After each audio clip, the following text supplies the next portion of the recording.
Another important concept which you might want to think about is, which links into what I said before, is this concept of this hierarchy of learning where we start off at the bottom, and I'll go back to my example of driving as well. If you first get into a car and you've never driven before, you're at the level of unconscious incompetence. You can't do it, you can't drive, and you're unconsciously incompetent because you don't even know what it is you should know. Then you start to realise, well, there's 3 pedals there, and that's called a brake, and that's an accelerator, and that's a steering wheel, and this is how you deal with it. So you become aware of what you have to do, but you're still incompetent. Maybe think about learning about marketing there. When you start off, you don't know what marketing is all about. You're at the unconscious incompetent level, so you don't know what it is that you don't know. Suddenly, all this information is thrown at you, and you begin to become conscious of what it is that you don't know. So you're still incompetent, but you're conscious of what that incompetence is. Then you get to this great breakthrough stage where you become competent. But it's at this very conscious level of competence. You have to, it's all in the sort of conscious part of the brain, and you have to consciously think about, what do I do next? And that's fine, but it's hard work because you can only store so much in the sort of conscious brain. Most of what we know is stored away in the unconscious part of the mind. And that's where we move up to that final sort of top level of unconscious competence, where we do things without thinking about it. Think about your job. You don't get a book out every day, do you, to tell you what to do in your job. You might have done when you first started. Perhaps you had a manual to tell you what to do, what the processes were. Now you do it unconsciously. You drive a car now. You don't consciously think, I have to change gear, I have to brake, I have to accelerate, I have to turn the steering wheel. No, it's done unconsciously without thinking. It's the unconscious part of the brain that actually is dealing with that. And that's the challenge, I guess. The challenge really is to say, how do we actually move learning into the realm of unconscious competence? In other words, when you look at a marketing scenario, you look at a case study, you look at a question, you don't have to trawl through the conscious part of your brain to sort of work out what you should be doing. Unconsciously, the answer's there. You know what to do. You know the approach.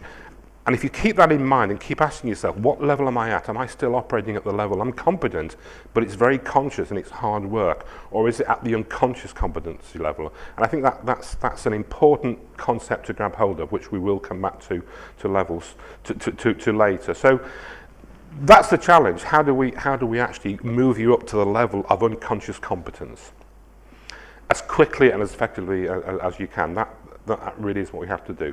Okay, so a few general points now, and when we look at CIM examinations at all levels, there are obviously slightly different issues that crop up at certificate, diploma, postgrad level, digital courses, whatever. But I think some of the common issues that sort of come through are but poor time management. 3 hours or 2 hours, whatever it is for the examination, is not a long time. Most CIM examinations are 3 hours, 180 minutes.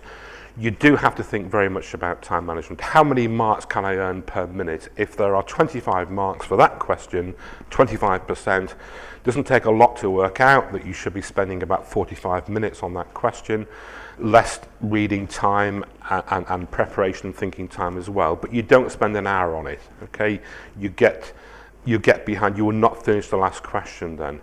Strangely enough, why do people underperform in exams? They don't read the questions. Why is that? People see keywords and just dump everything they know. So it's this knowledge dumping aspect, isn't it? I recognise that word. I'll tell you all about what I know about that subject because I've worked hard to revise this and I want to make sure that you know that I know it. People don't take note of the command words as well. And we'll talk a bit more about command words later on. What is it? Are you being asked to do? Are you being asked to evaluate, to define, to discuss? There's a whole range of words that often get missed, so take note of what these command words are. And what people often don't do is produce answer plans for the examination.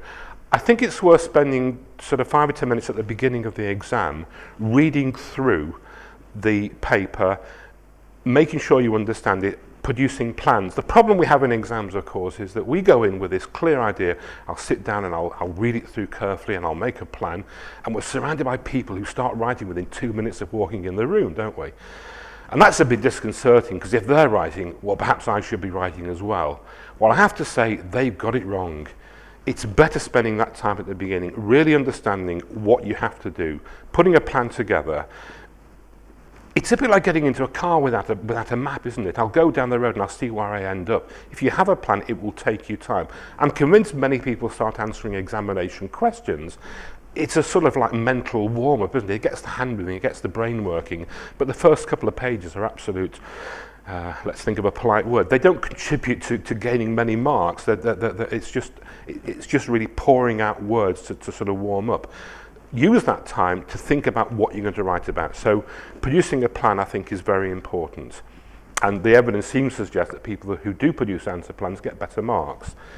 And people only access the conscious learning. And that's linked up with the answer plans as well, because if we go through the answer planning process properly, effectively we allow our unconscious mind to answer the questions for us. Okay, so we don't just rely on what's there consciously, we start to look at what's hidden away in the unconscious brain, and that's where the answer will be. We can only carry so much in our conscious brain, so it's about saying, how do I access that sort of unconscious knowledge that is there, that I've learnt and I've stored away? How do I get to it in an examination? And that's an important issue there.